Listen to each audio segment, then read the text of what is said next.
के लोग नहीं है।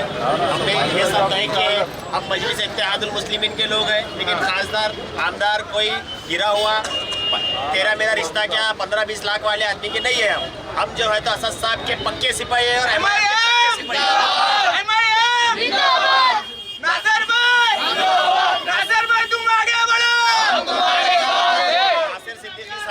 और तमाम जो कॉर्पोरेटर्स थे उनकी जो मेहनत थी वो सबको नजर आ रहा है, पूरे अवाम को नजर आ रहा है। अवाम के अंदर जो गुस्से का आलम देखने जा रहा है, आप जो सिटी में जो वार्ड में जिसमें जाएंगे आपको पता चलेगा कि नाराजगी क्या होती है। बोल के हम खतई मजलिस के खिलाफ नहीं है, हम खतई असद साहब के खिलाफ नहीं है, हम सिर्फ और सिर्फ इम्तियाज जलील साहब के खिलाफ है, क्योंकि उन्होंने काम करने वालों को नकार दिया और रिकामों को तेरा मेरा रिश्ता क्या 15-20 लाख रुपए बोलकर जोड़ दिया।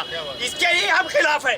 बस मजलिस इत्तेहादुल मुस्लिमीन के ना हम कभी खिलाफ थे, ना कभी खिलाफ है, ना कभी खिलाफ रहेंगे। इंशाल्लाह आने वाले कॉर्पोरेटर के इलेक्शंस में हमने ऐसे पैनल तैयार किए हैं जो सिर्फ असद साहब का दामन थामने के ऊपर वोट मांगेंगे। इम्तियाज जलील के पैनल को बायकॉट करेंगे, इम्तियाज जलील का पैनल नहीं लाएंगे। असद साहब का पैनल इस औरंगाबाद के अंदर आपको कॉर्पोरेशन में इंशाल्लाह दिखाई देगा। जिस इंसान को अगर कोई पोस्ट के ऊपर बिठाया गया उससे उम्मीद ये रहती है सारे लोगों को कि वो इंसाफ के साथ में ही अपनी कुर्सी पे बैठा रहेगा, लेकिन लगातार हो रही नाइंसाफ़ियों के ख़िलाफ़ आज जो तो हमारा गुस्सा फूट पड़ा है और हमारे साथ पूरे शहर का गुस्सा भी फूटा है, क्योंकि कहीं ना कहीं इनकी गलतियों को जो है तो या इनकी जो बहुत सारी चीज़ें होती थी हम जनता के सामने रख कर जो है तो उसको कहीं ना कहीं तो उसको सॉल्व करते थे और जनता के और इनके बीच में खाई नहीं तैयार होने देते थे, बल्कि हम लोग तो ब्रिज का काम करते थे। लेकिन यही इम्तियाज़ जलील हाँ जो लोग उनको ऊपर लाने के लिए कोशिश करते थे, पार्टी को ऊपर लाने के लिए कोशिश कर रहे हैं, वो उनके लिए गड्ढे खोद के उनको दफन करने का काम करने का उन्होंने सोचा था।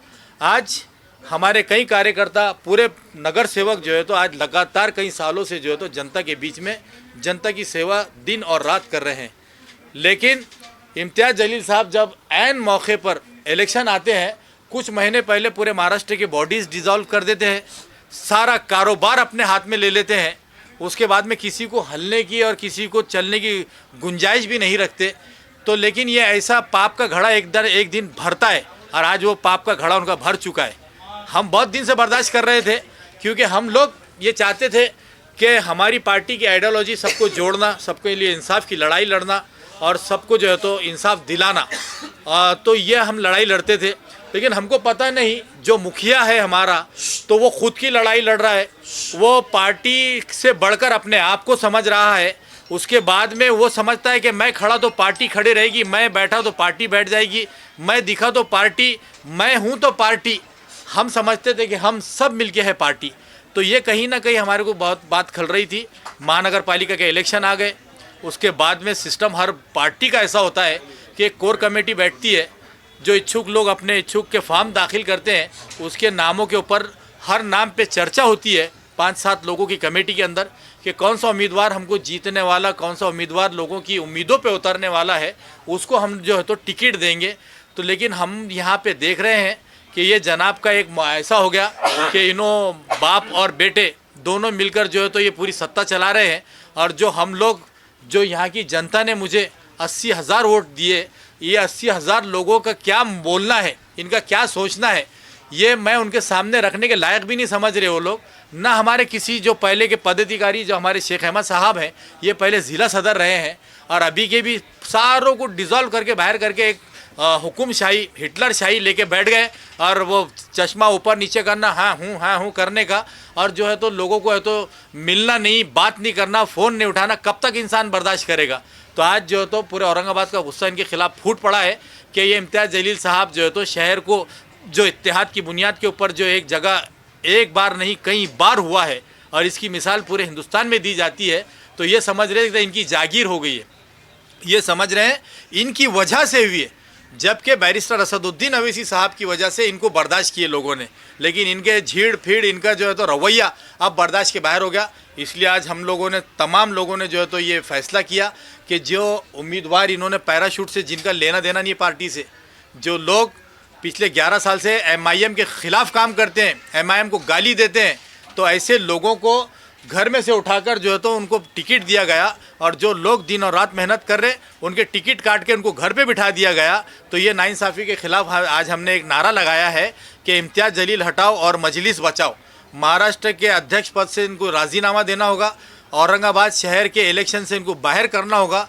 मैं बैरिस्टर असदुद्दीन अवैसी साहब से यही अपील करूंगा कि हैदराबाद से किसी एमएलए साहब को आप यहाँ पे लाकर बिठाइए, पूरा इलेक्शन उनके हाथ में दीजिए।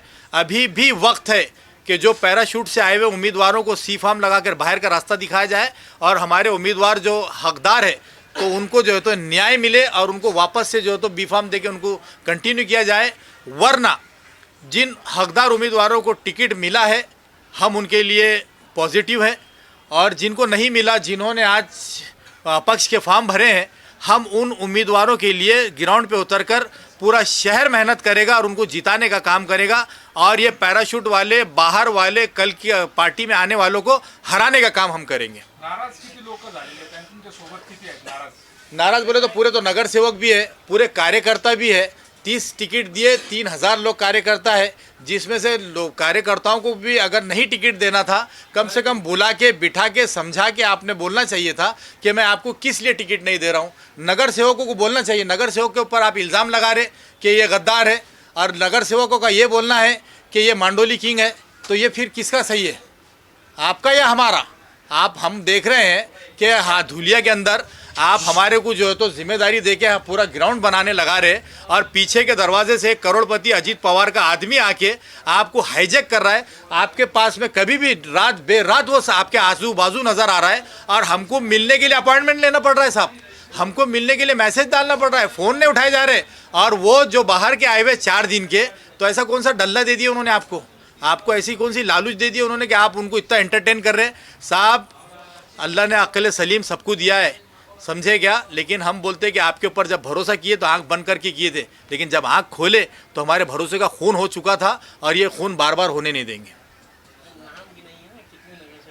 नगर सेवक के अंदर मेरे बाजू में शेख अहमद साहब बैठे हैं, ये संगीता ताई वाघुले हमारी बहन जो 11 साल से मिसरवाड़ी की नगर सेविका है, आरिफ हुसैनी जो पार्टी के प्रवक्ता रहे हैं, एक मजबूत उम्मीदवार रफ़त यार खान है, उसके बाद में डॉक्टर अफजाल है, ज़मीर अहमद खादरी जो विरोधी पक्ष नेता रहे जिन्होंने काफ़ी काम किया उनके वार्ड में, पूरे औरंगाबाद में उनकी चर्चे है, अजीम खान है, अबुल हसन हाशमी है, और रफ़ीक चीता है, ये ज़फ़र बिल्डर है, और अज्जू नाइकवाड़ी है, और ऐसे बहुत सारे नाम है भाई। इनको टिकट नहीं दिया गया। देने वालों का नाम बोलेंगे तो आप मैं बता दूंगा। सलीम सहारा उनको किसी ने फ़ोन करा बेचारे को, उनको टिकट मिला, और उसके बाद में अयूब जागीरदार, उनको लड़ना पड़ा अपने टिकट के लिए, कल जाके उन्होंने बोल दिए। तीसरा एक टिकट जिसके वो झगड़े हुए जो नेशनल मीडिया के ऊपर भी आया, तीसरा उनको मिला, और चौथा जो है तो हाजी इसाक साहब को मिला कि जो है तो बड़ी जद्दोजहद के बाद में उनको टिकट मिला, जबकि वो दिन और रात ग्राउंड के ऊपर काम कर रहे हैं। और हमने जिन उम्मीदवार अच्छे मजबूत हमारे कैंडिडेट लेकर आए थे कांग्रेस से निकाल कर MIM में, अयूब खान, उनको कमिटमेंट के ऊपर लाया गया था कि आपको इलेक्शन में टिकट देंगे, तो ये बोलते कि हमारे पास गुंजाइश नहीं है। और गुंजाइश किसके लिए निकल रही? उसामा के लिए, जिसने कभी पार्टी का झंडा पकड़ा ना डंडा पकड़ा, ना कभी पार्टी की बात की, हर वक्त पार्टी के खिलाफ में रहा। ऐसे लोगों के लिए उनके पास गुंजाइश है। और अयूब जागीरदार जैसे उनके लड़के को लड़ाना चाह रहे थे, जो दिन और रात मजलिस के लिए मेहनत करता है, उसको बाहर कर दिया गया रास्ता है अपने।